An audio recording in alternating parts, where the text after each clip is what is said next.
And when we talked about all those factors, there's never just one answer. Playing into it at once, we could identify big reasons for his lack of energy, and it had nothing to do with his age.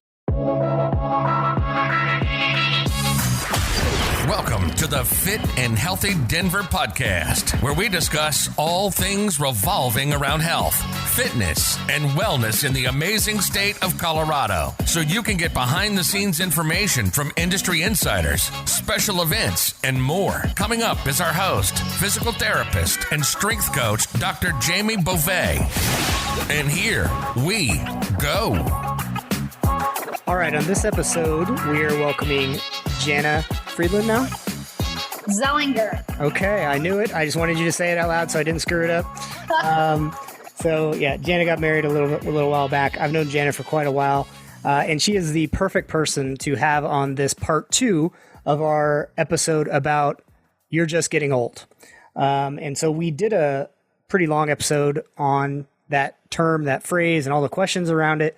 And I wanted to have Janna on here because she does have a special expertise on this that I thought could bring a very interesting angle and a lot of background to all of these questions that we're going to ask today. So most of these questions were asked in our Facebook group, and we're going to cover them in depth. And then as things come up, we'll talk about that as well. So Janna, why don't you introduce yourself, tell us about yourself, your business, and why you're an expert we'd want to have on this topic of You're Just Getting Older, or You're Just Getting Old. Hello, we're all getting older and old. My name is Janna Friedland Zellinger. Officially, that's my full name. I have a business doing in-home exercise, which is now in-home virtual exercise with older adults, followed by some experience in a physical therapy clinic, a degree in integrative physiology, and a specialty certification in personal training senior citizens. And you are one of the few personal trainers that I have met who wants to treat senior citizens. Like, that is your population of choice. It's not the people you are stuck with and you're cringing and you're bitching and moaning behind their back. Like, that is who you love to work with every single day. You probably wouldn't even work with a young person if you could. Well, I do both, but I prefer the older adults because their goals are so genuine. They are so genuine. They're such interesting people, having lived longer and had more experiences. And the work is fulfilling with them because they want basic functionality out of their bodies. They're not trying to lose 20 pounds in a week for a school reunion. They just want to play with their grandkids and continue to use stairs. Yeah. And so Janna's going to be perfect for this because our clients are pretty much 30s, 40s, 50s, and then, less as they're getting older. And Janna's kind of start in their 50s and kind of go up. So we have really kind of covered all of that age range when you start to hear somebody say, you're just getting older, right? And so we know it's BS. We know there's no science behind that. It's a term, but the thing about old wives' tales is when you hear it enough, you start to believe it. And so until somebody comes and just smacks you and says, what are you thinking? You fall in that trap of just letting that be your excuse. And we don't want that to be people's excuse. So today we're going to talk about a lot of different questions around athleticism and fitness and health and aging, and what you need to understand in order to age your best and not let You're Just Getting Old be your excuse. So let's start. So the first question that was in the Facebook group was the differences between muscular and biomechanical imbalances and structural issues as you age. So, Janna, you want to take this one first? Well, I've always deferred to you, Jamie. As a physical therapist, you can't really get to where you want to be physically without fixing all your structural issues first. Some of them are just kind of there, like having one leg longer than the other. And so that kind of structural stuff leads to the imbalances in your muscle tones and the way that you use your body. So you always want to try to do the best you can to curb what you were born with, and some of those things you can help, like putting a lift in your shoe. And then when you sort of iron out those details, you can work on your body with exercises to get that imbalance back to where it should be. Yeah. And I explain this as, structural issues, they do happen as you get older. So you will get arthritis if you're older than 20. A third of college basketball players have severe arthritis, but yet have no pain. And so these structural issues that we find don't necessarily lead to a lot of problems. But one thing that can happen is, like, let's say take the hip joint, which is a ball and socket joint. With arthritis, the bones tend to kind of grow, which does minimize the space in the hip joint. However, that being said, if you stay active with keeping your muscles and joints and everything moving well and keep those imbalances at bay, those structural issues really play a minimal role in your movement and health, more so than if you don't, they may play a moderate role. But basically, you can get on top of this and minimize those effects through taking care of yourself and maintaining your muscle and biomechanical imbalances. Yeah, right. As is true with anything, really. Yeah. Get ahead of it. Next question is, how do we maintain functional strength as we age? So a lot of people, it might sound old-fashioned, but I have room to be old-fashioned. You want to improve a craft, you do that craft repeatedly, and you work on it. So if you want a better gait, then you go walking. If you want a better running stride, you work on running, given certain tools with the right footwear and things that we can help along the way.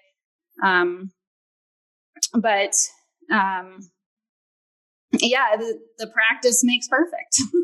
Yeah. Yeah, and I think it does depend. That term functional strength is thrown around a lot. It's to the point where I don't necessarily know what that question really means. And so I think it really does. Are you talking, if the question is, how do you maintain your strength for everyday activities?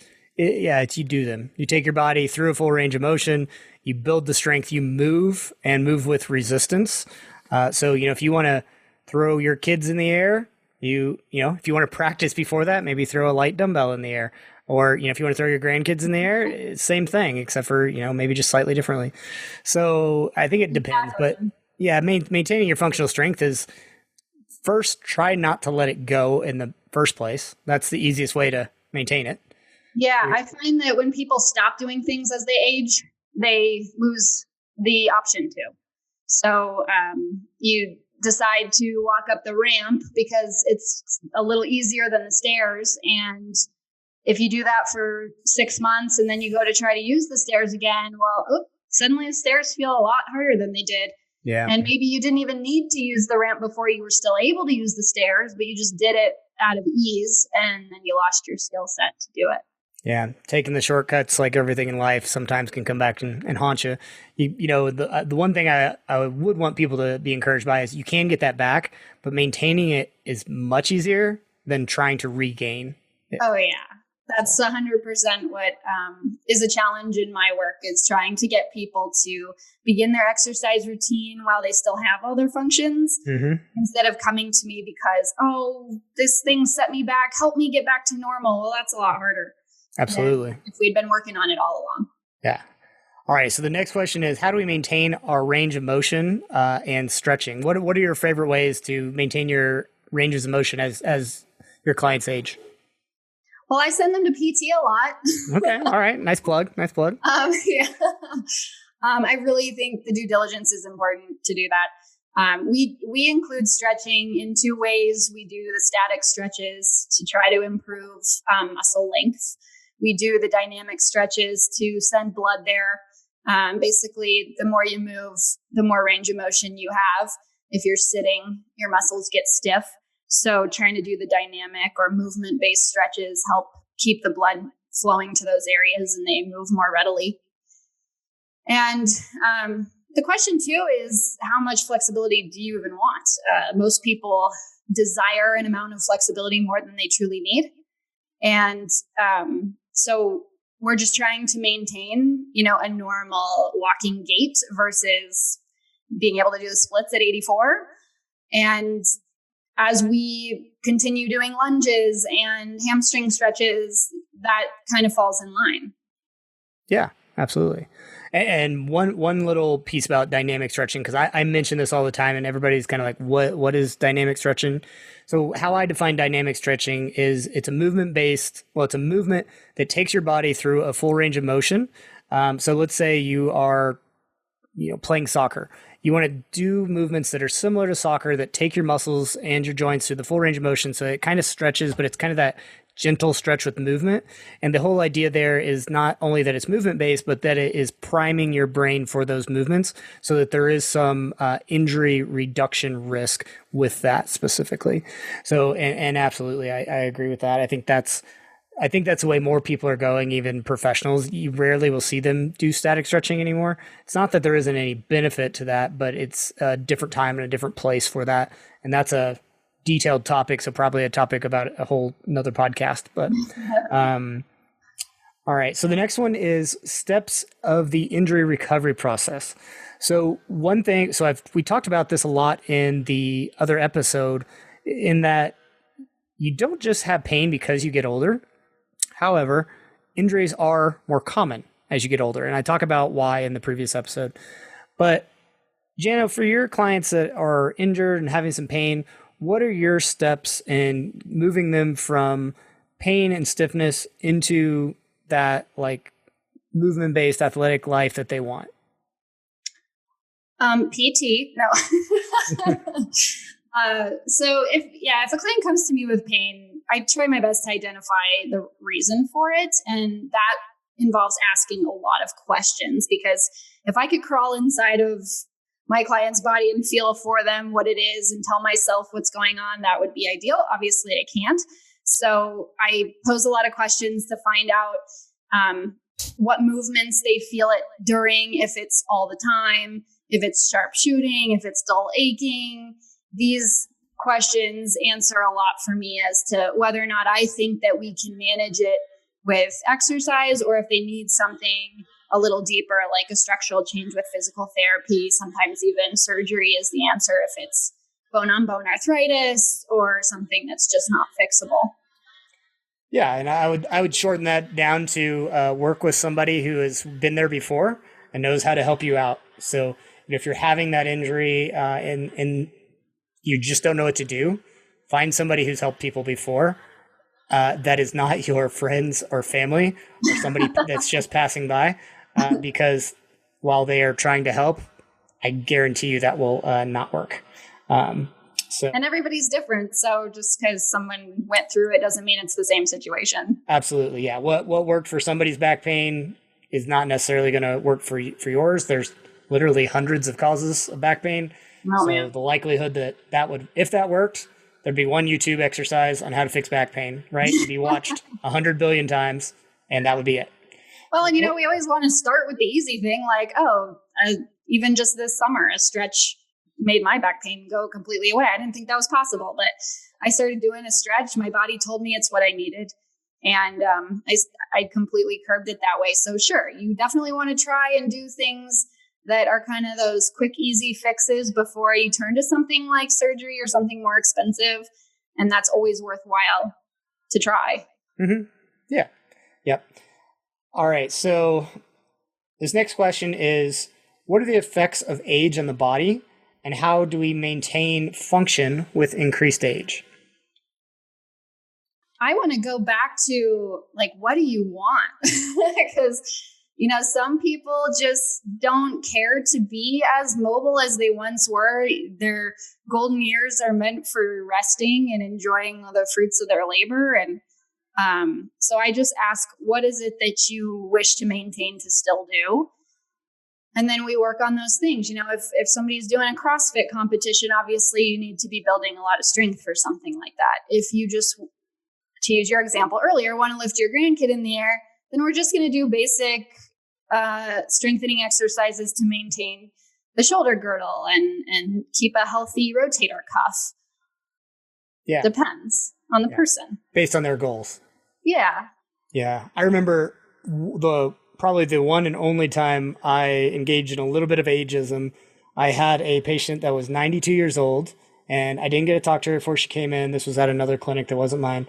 And on the script, it just said, hamstring strain from walking. And I was like, okay, she's probably deconditioned. She's probably, typically hamstring strains are more aggressive injuries. And so this lady came in and I'm kind of sitting, I'm like looking up because there was multiple people in the clinic.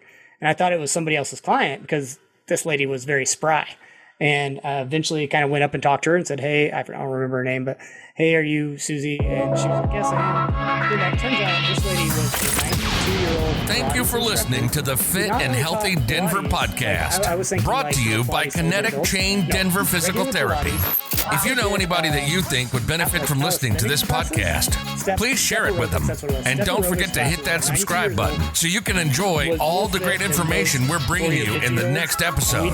We did exercise. We ended up having to do exercise with her. She was so athletic and fit. We had to do like high level, like 20 and 30-year-old exercises for her. So definitely taught me a lesson on, don't read a book by its cover. In this case, I didn't get to see her, but just by her script. And so I think, but we wouldn't have been doing those things if her goal was to just walk once a day for a mile, Yeah. A lot higher goals. So I think you bring up a good point, and it's what do you want? But the effects on the body over aging are not that big, actually. So strength, if you can maintain your strength within 3% per decade. So what that means is, let's say you can squat 200 pounds. If you maintain your strength and you don't try to gain, when you're 30, if you can do 20, actually it starts at after 50. So if you're 50, you can squat 200 pounds. At 60, if you only tried to maintain, you can still squat 194. The same thing goes for cardiovascular benefits. The same thing goes for, stretching. You could probably get more flexible if you just continued doing it. So basically it's just staying active. Yeah, and your mindset. Your mindset. I told my husband the other day that I tried to do a workout that I haven't picked up since I was probably 25. I'm 35 now. It was just a real intense video that I would do. And I did it again. And I actually surprised myself with how well I was able to do it. And I did it for a while during this quarantine, not having the option to go to the gym. And I told him, I said, I can't tell if I'm just not quite as good as I was 10 years ago, or if I just don't want to be. Yeah. And it was that I didn't want to be. I just didn't feel like pushing myself quite as hard as I did then, but that's my choice. And that's the level that I'll be at then. Yeah, absolutely. Absolutely. Well, and that brings up the next question, which is the importance of form and mechanics to avoid injury as we age.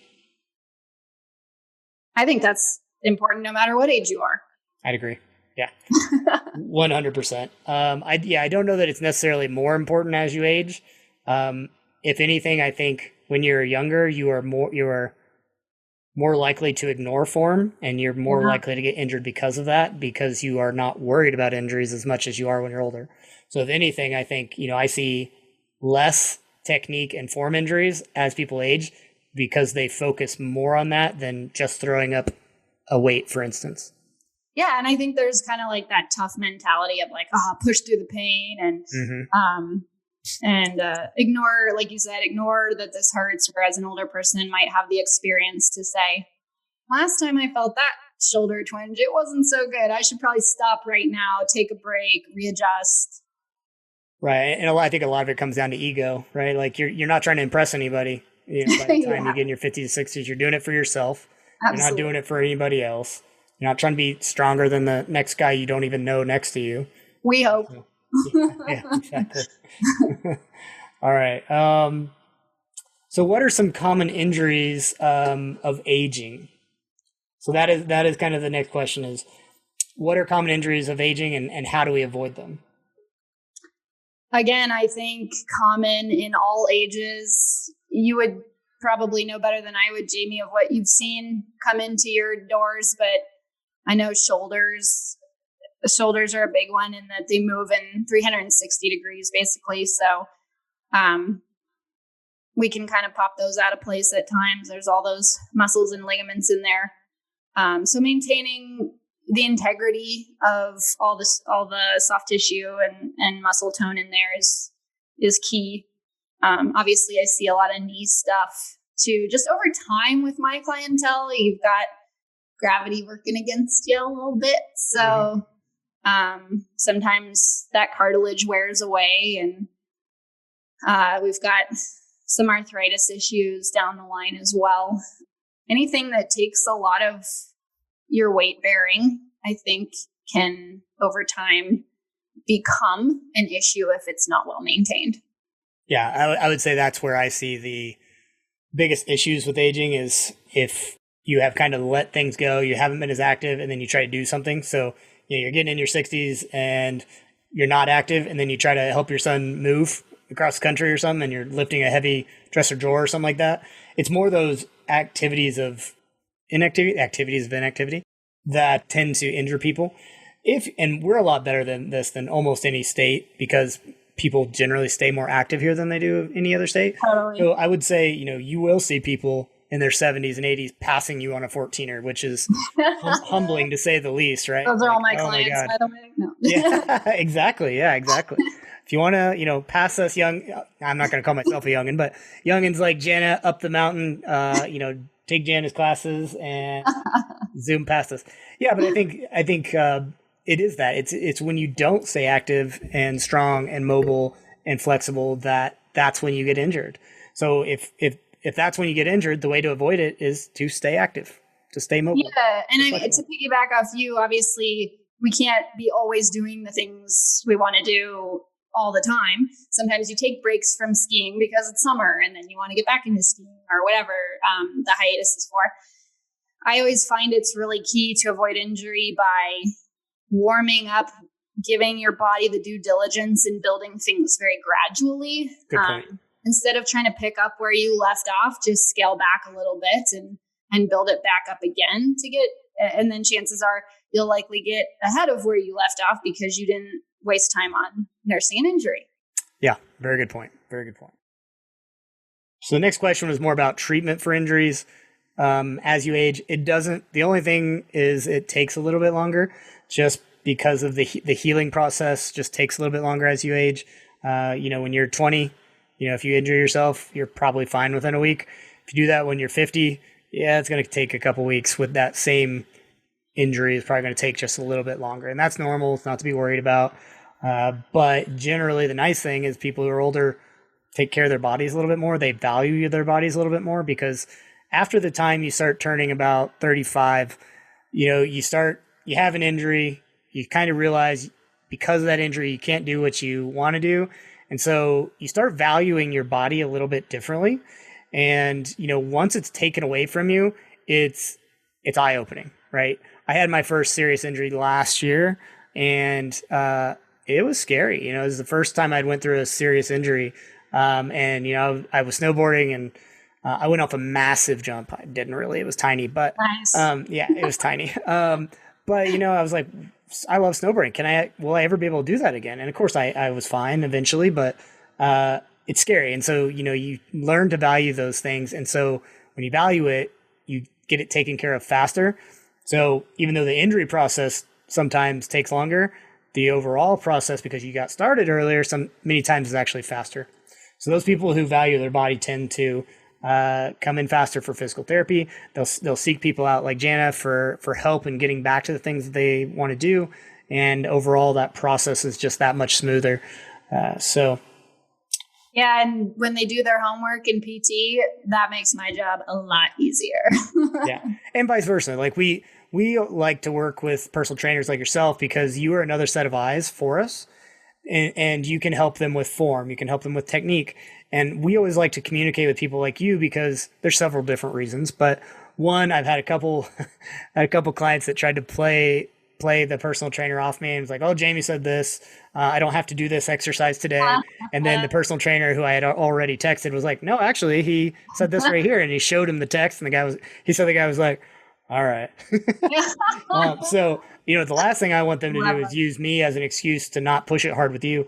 And so I'm using, I'm always staying in contact with you because you have probably more than likely seen them more than I have. So there's usually a lot of things that you can share with us that really help us as far as background information, as far as I've seen this, he may not tell you this, but when he does this, he shifts his weight, whatever, because they may not even know. Oh, right. They might not even notice that they're doing it, pay attention to it themselves. or find it important. But if you are the patient working in a PT office or with a trainer, just giving even too much information is better than not enough information. Because the more that we know about your body and what you've been through and what kind of makes you tick the way you do, the better we can tailor your program for you. Yeah.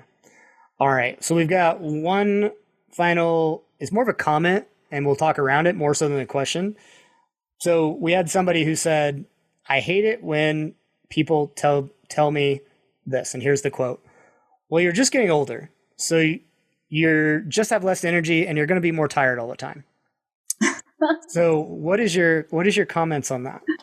I love this because this is the reverse situation to my 92-year-old client who said to me on Monday, Janna, I know you keep telling me otherwise, but I just feel kind of tired. Like maybe I might be getting older. And I've said, well, you're 92. We're all getting older. But when I asked more questions about when that feeling began, we started to kind of unravel some of the reasons. His hydration level, the fact that he had a major change in his routine this year from getting out and walking every day and taking care of an ailing wife that kept his body moving, to sitting at his desk all afternoon, never getting up. And I've told him a number of times to do that too, to get up and break up the sitting, since we all know sitting is so horrible for you. And when we talked about all those factors, there's never just one answer. Playing into it at once, we could identify big reasons for his lack of energy, and it had nothing to do with his age.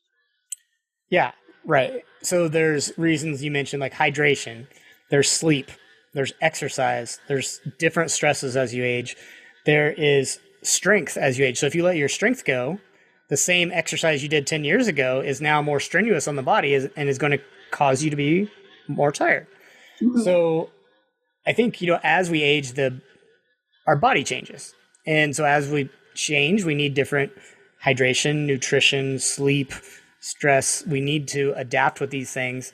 And if we don't change, yes, you may have less energy. However, it's not because you're aging. It's because you're failing to adapt to the aging. You're failing to, I don't want to say put in the work, but you're not taking advantage of everything that you could to get that energy back. Well, and I think it's like we have this finite supply of energy. And I mean, we can't just be Energizer bunnies all the time, unfortunately. So we also discovered if you allocate your energy towards certain things, you prioritize what you want to have energy for. I mean, at the peak of his day, he's sitting at a desk. Well, you don't really need a whole lot of energy for that. But then when he wants to interact with his family and they go for a walk together, then he didn't feel quite as frisky as he says it. And that's the part he wants the energy for. So I said, he's very good about a self-motivated exercise program on the days we don't meet each other. And I said, maybe you can scale back a little bit from your routine to allocate that energy toward the things you really want to do, because that's what this is all for. I mean, we're not trying to make you work out every day and have energy for the workout. We're trying to give you energy for life. So apply that energy toward your life instead. Mm-hmm. Yeah. And some of what you just talked about is the difference between early risers and night owls, right? Because everybody doesn't have their peak energy times at the same time. Most people's peak athleticism, I'd have to look this up, but I believe it's between 5 and 6 p.m. Most people. But it does change as you age. So as you age, it tends to shift younger. That's why kids sleep early in the morning in schools, because they're actually more tilted towards that night owl. And that's why older adults tend to get up early in the morning, so they tend to have their energy more in the morning. So some of prioritize what you want and work your schedule around what you want instead of forcing it to happen sometimes. Listening to your body is key for everything. Yeah, exactly. Well, that's most of the questions we have. Janna, I know you do several other things that you haven't mentioned. I know you're not doing them currently, but you also teach boxing classes. Do you want to talk about that a little bit? We are doing it currently, Jake. Oh, you are? Okay. Sorry. We have them on the computer. It's amazing. everybody learns Zoom so quickly. So the boxing classes are meant for patients with Parkinson's disease. They're super fun. It's built a great community. And they just log in and we work on skills that are good for the degenerational stuff of that disease. That's probably not a word, what I just said, but It is. I've found that even the stuff that I do in that class translates well to anybody. So I might incorporate some of the boxing stuff in working privately with clients outside of that. Yeah. If you have Parkinson's or know someone who would benefit from those classes, you can find us online through the Parkinson Association of the Rockies. Yeah. And so, Janna, if anybody that has listened to this wants to work with you, or they have parents that they think should work with you, or grandparents that they think should work with you, where can they find you at? Yeah. So my website is www.fitnesspartnersco.com. My business is Fitness Partners Colorado. And you can find my contact information on that page. You can email me at Janna, Janna Friedland, Friedland @gmail.com. And I would love to talk to anybody, answer questions, continue this thought thread on the podcast, whatever. Give me a call and move on from there. Yeah. Well, Janna, thank you for joining us today and helping us discuss this topic. We may have to do another one. There's probably many more things that we need to talk around this because it is such a commonly held belief that just because you age, you have to be deconditioned, you have to be in pain, you're destined to a life on the couch watching Matlock or something. I don't know what the new older TV station that people watches. Perry Mason, Jamie. It's Perry Mason. Okay, Perry Mason.